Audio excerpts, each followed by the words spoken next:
So the one that's on the screen right now is number 20. So here we go.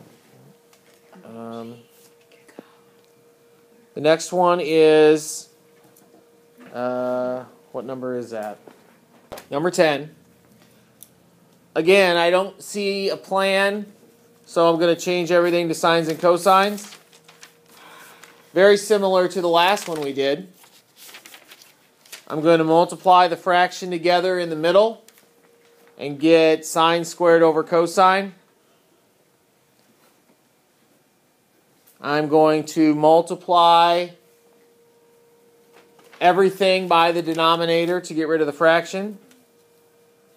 I thought you couldn't do that. You can't. I was showing, when I did it last hour, I was showing somebody that you couldn't do that. And when I distribute the cosine,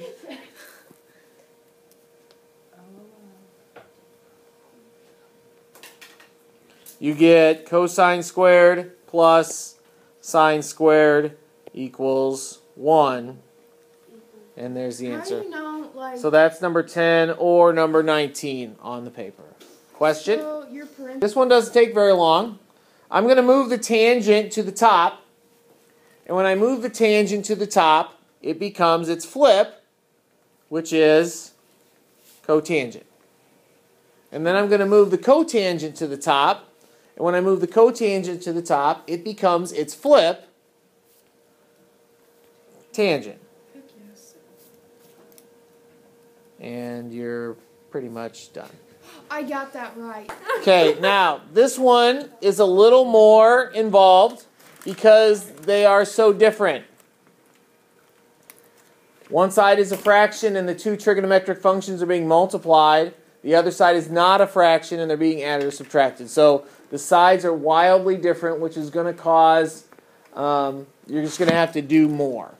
It's going to be a little more involved. I don't like the fraction, so I'm going to multiply by the denominator right off the bat. I'm going to multiply both sides by secant tangent. So on the left side and the right side, I'm multiplying by secant tangent. That's going to give me a 1 on the left side, which is good because that kind of heads me towards an identity.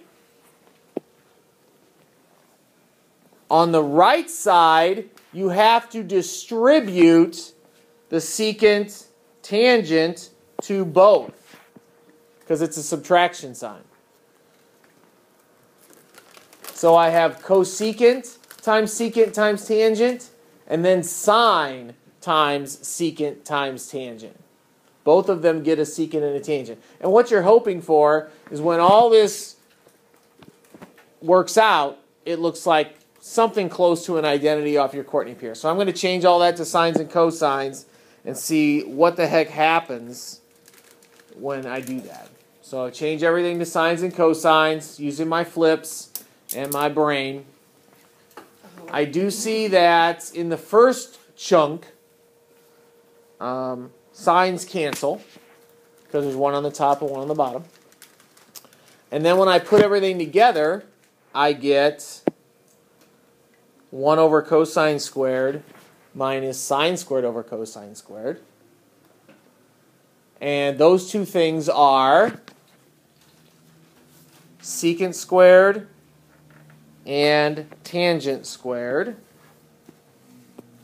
which is good because that looks like an identity, kind of. So to get it to look like an identity, I think I need to add the tangent squared to the other side. And when you do that, you end up with this. And then that. Next question, 15. Somebody asked me to do 15. One thing you have to realize on 15 is what x to the 1/2 even means. And if you remember from a couple chapters ago, x to the 1/2 means square root of x. We talked about that, was it last chapter? No, it wasn't last chapter. Maybe 2 chapters ago when we did fraction exponents. The denominator is the index, and the 1 stays in with the x. So like x to the 3/4 was the 4th root of x cubed. So these sine to the 1/2 and sine to the 5/2 are roots, and this root is actually sine to the 1/2. Okay? So they've given you two different things, but they're really the same thing. So now what I have is I have three terms. And what do those three terms have in common? Sine to the, they have at least a sine to the 1/2, even though that one says 5/2, we could take out a 1/2. What else do they have in common? Cosine. Cosine. So I am going to divide all three of those terms by sine to the 1/2 cosine. Those are ditto marks because I didn't feel like writing it all out over and over. So each term is going to be divided by sine to the 1/2 cosine. In the first term, that's the whole term. Sine to the 1/2 cosine. So all you're left with is 1.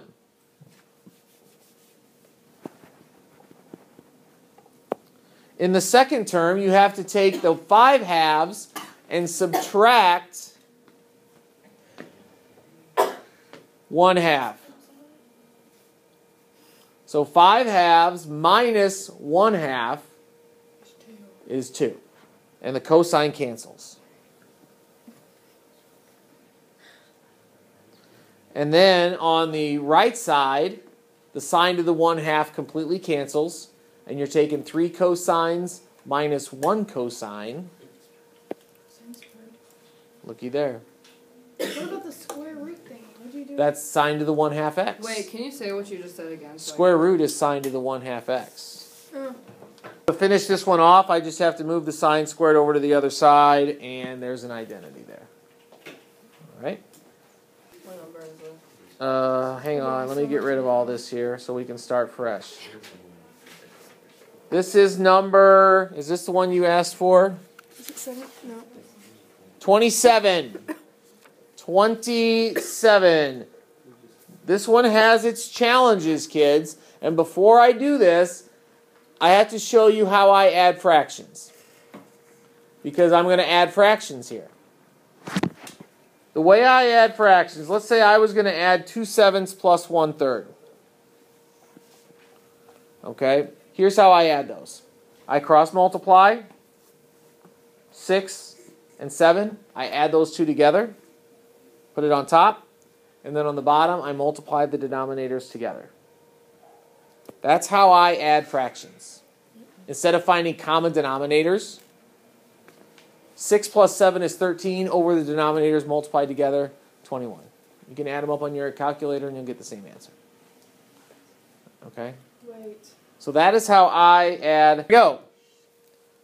I'm going to do tan x plus 1, which is that diagonal, because it's tan x plus 1 times 1, plus the other diagonal, which is cotangent of x plus 1.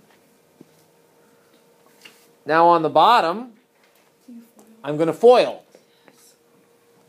So the first one is cotangent times tangent, which is a trig function, times its flip, which is 1. So that was that part right there.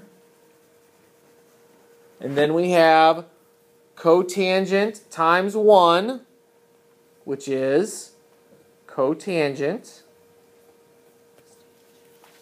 Then we have 1 times tangent, which is tangent.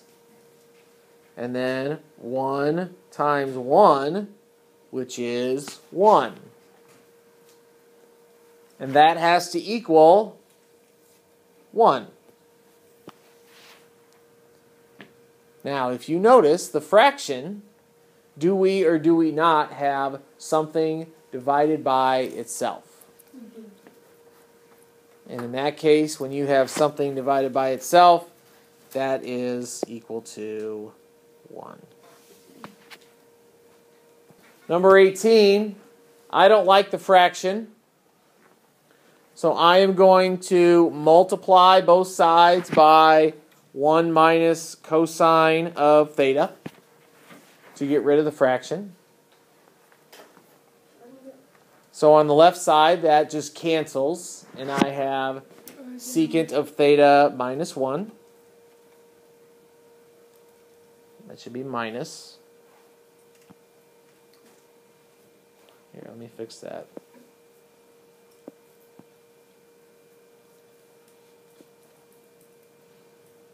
Okay. And then on the right side, you need to distribute secant into 1 minus cosine theta. So secant times 1 is secant. And then secant times cosine, since they're flips of each other, is 1. I'm going to do the fraction thing again where I'm adding my fractions. So I'm going to cross multiply and add and put it over the denominator product. So one way will be cosine squared. The other way, I have to FOIL those together. And I'm going to do it in my head. Because we've done it enough that we can FOIL in our head a little bit. 1 plus sine would be 2 sine plus sine squared. Sine times sine is sine squared. That's the top. Over cosine times 1 plus sine. I'm not going to distribute the cosine in yet, because I don't know if I want the cosine in yet. I can always do it later. I might not want it in there. So I have a mess. I have a big mess. And so I have to try to pare down my mess here a little bit. I do see something that I like. I see that. What is cosine squared plus sine squared? 1. So the orange highlighted area turns into a 1. Plus the 1 that's already there, we have 2. Plus 2 sine theta on top. That helped us quite a bit. The orange highlighted area turned into a 1. I added it to the 1 that was already there. Now, on top, what do those two terms have in common? 2 plus 2 sine theta. 2. So I'm going to take it out. I'm going to factor it out and put it out front. When I take it out, what do I have left on the inside? 1 plus sine. Looks like that. Oh my. Now what? What happened to your 2 sine? It's still over there. I'm just working with the left side right now. Then you can cancel. Yeah.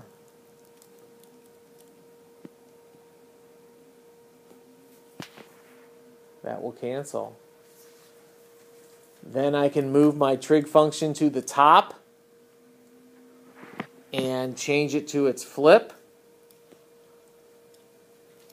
And what does cosine become when you move it to the top?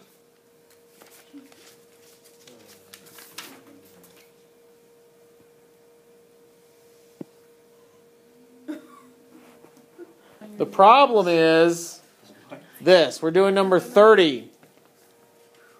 Last hour wanted to see me suffer, so they made me do number 30, which I enjoyed.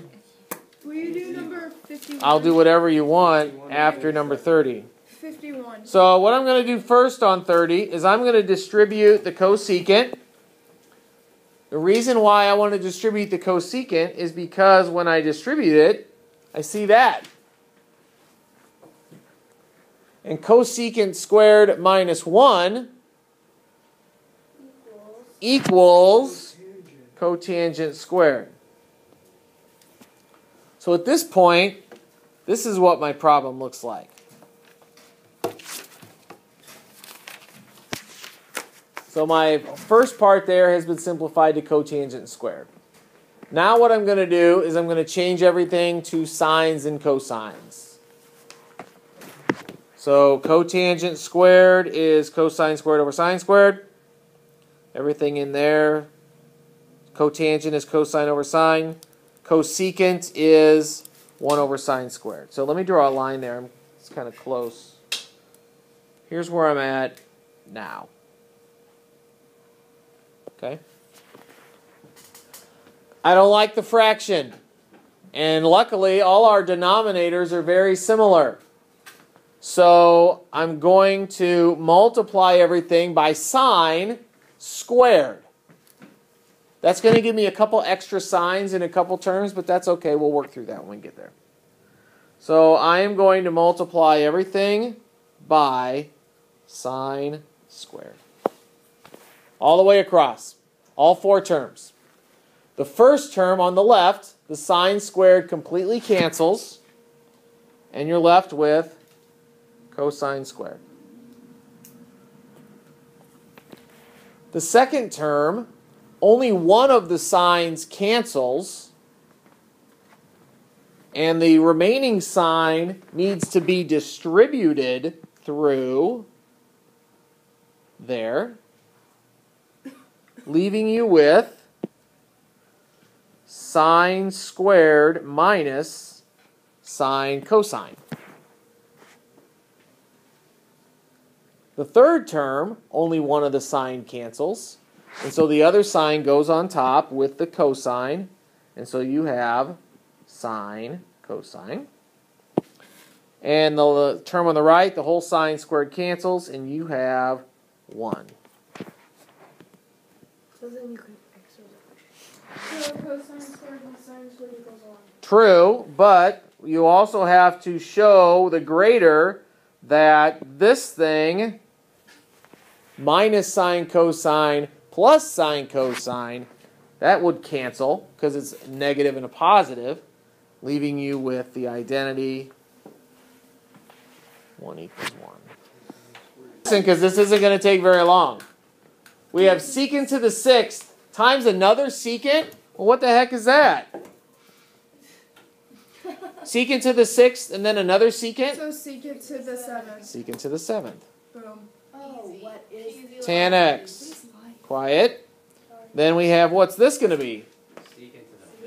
Secant to the 5th.